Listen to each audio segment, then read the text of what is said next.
ភ្លៀងមិនស្រលាំងដូចខ្វាំងពន្លឺថ្ងៃដូចបងនឹងស្រីឃ្លាតទៅឆ្ងាយបងអង្គុយម្នាក់ឯងសែនចំបែងកាអាយតែក្លិនស្រឆោមឆៃបាត់ទៅណា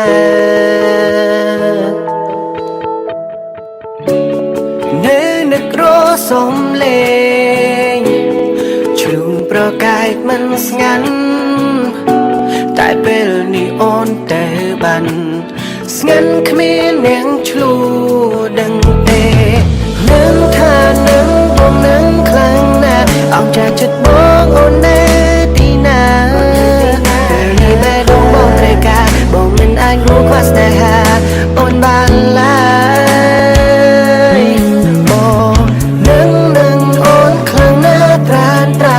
ពេលបើអើយនឹកបងខ្លាំងទេបងបានត្រឹមកាន់បេកសរសេរបងហៅសំនៀងតាសំណេរផ្ដាំមេ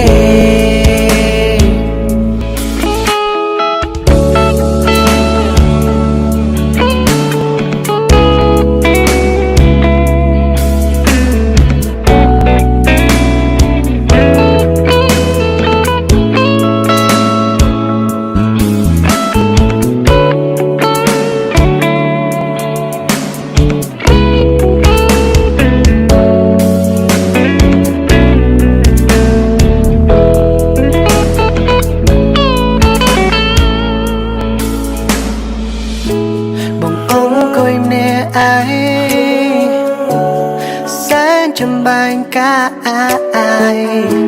តែក្លិនស្រឆោមឆៃបាត់ទៅណា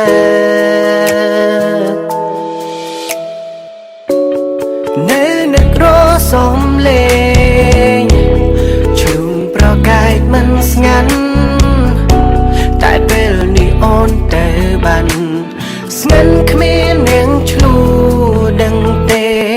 នឹងថានឹងបងនឹងខ្លាំងណាស់អោបចាចិត្តបងអូននៅទីណាពេលនេះបែរដងបងត្រូវការបងមិនអាចរួចខ្វះស្នេហាអូនបានឡើយបងនឹងអូនខ្លាំងណាស់ត្រានអោបពេលបើ